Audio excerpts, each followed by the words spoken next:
Qu'est-ce qu'il y a, Mr. K? Ça va pas, j'angoisse. Le directeur doit nommer un nouveau chef, ça me fait peur. Ah bon? Pourquoi? Responsabilité, salaire, reconnaissance, évolution. Ça fait 3 ans que j'attends cette promotion. Que 3 ans, c'est tout. Ah moi ça fait 5 ans que j'attends que Pôle emploi m'appelle pour un boulot. Mais t'es même pas inscrit. Inscrit à quoi? Laisse tomber, déjà que ça va pas, tu me stresses. Et y a des calmants pour ça. Et pourquoi tu n'allais pas voir une voyante? Une voyante? Pourquoi faire? Eh bien comme ça elle te dira juste pour ta promo, t'arrêteras de stresser là. Moi on m'avait prédit que j'allais gagner le gros lot. Alors, t'as gagné quoi? La grosse peluche à la pêche au canard. Bon, ok, ça marche. Mais tu dis rien à Argol. Surtout, tu lui dis pas que je vais voir une voyante. Ouais, t'inquiète.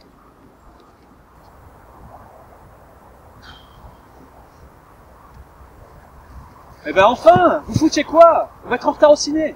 Non, changeons de programme, on va plus au ciné là. Quoi? Comment ça, on va plus au ciné? Ouais, Mr. K, il va aller voir un médium. Putain, je ferai jamais un braquage avec toi. Tu étais au courant, toi, pour le braquage?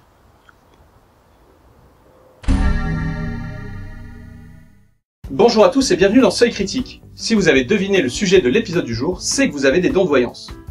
Ou que vous êtes suffisamment observateur pour l'avoir lu dans le titre de la vidéo. La voyance, c'est cette pratique qui consiste à révéler les événements futurs qu'une personne va vivre.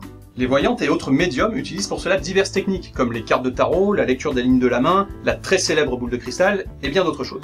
De plus en plus de personnes font appel à ces gens dotés de pouvoirs extrasensoriels, afin de se rassurer, d'être conseillés, voire orientés dans leur vie. Le plus important pour un voyant, c'est de gagner la confiance de son client.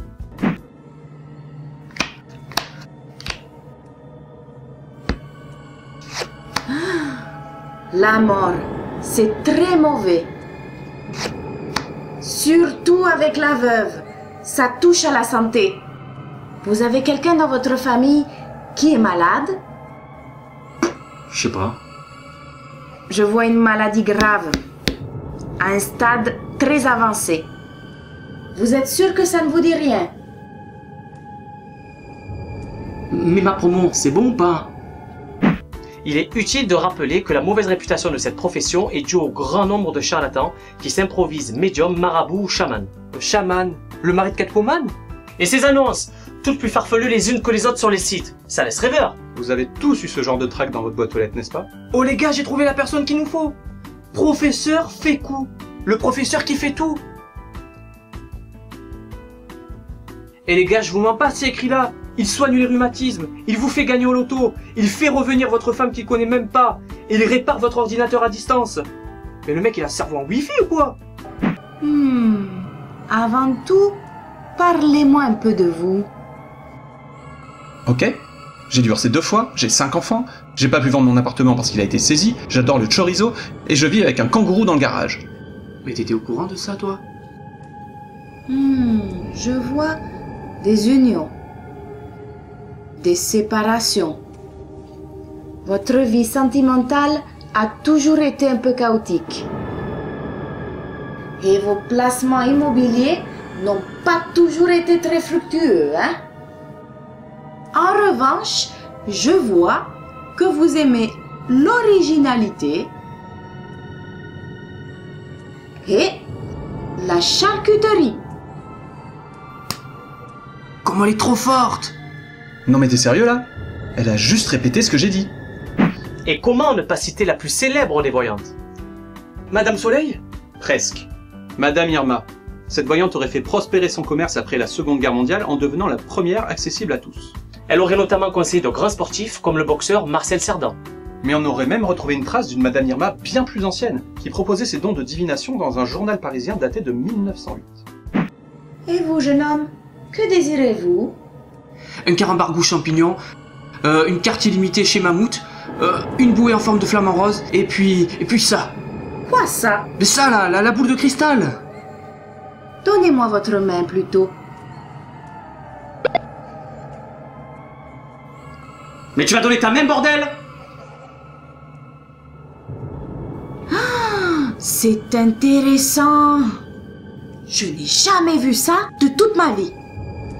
Vous êtes quelqu'un d'exceptionnel. Ah mais j'en ai une autre aussi si vous voulez. Les lignes abruties. Vous allez bientôt rencontrer l'amour. La caissière de Mammouth. C'est une jeune femme qui fait un métier très difficile. Ah putain! Ah, c'est la caissière de Mammouth. C'est proche. C'est très proche. C'est pour bientôt. Oui, mais quand? Avant ou après les promos du mois? Oh, là-bas, ils vendent du maïs, ça se transforme en popcorn, c'est énorme! Ce mec est un mystère. Mystère et boule de gomme? Non mais personne n'utilise encore cette expression. Tu sais au moins d'où elle vient? Eh ben je sais pas, du Tibet? Pour l'anecdote, cette expression est née au XXe siècle, quand la voyance s'est démocratisée. Quand la voyante avait une vision opaque dans sa boule de cristal, on parlait alors de boule de gomme. J'ai pas compris l'histoire entre démocrate et œuf de Pâques. Du coup, vous saviez que Leonardo DiCaprio mourrait à la fin de Titanic? Ben, Ah, mais c'est cuit! Vous vous auto-spoilez les films! voilà, c'est ça. Ah, mais j'ai une idée! Vous avez qu'à me prendre comme apprenti! Moi aussi, j'ai des dons! Bon, et ben moi, j'ai assez perdu mon temps. Et toi, à part le don de faire chier, je me demande en quoi t'es doué. Attends, Argole! Me laisse pas!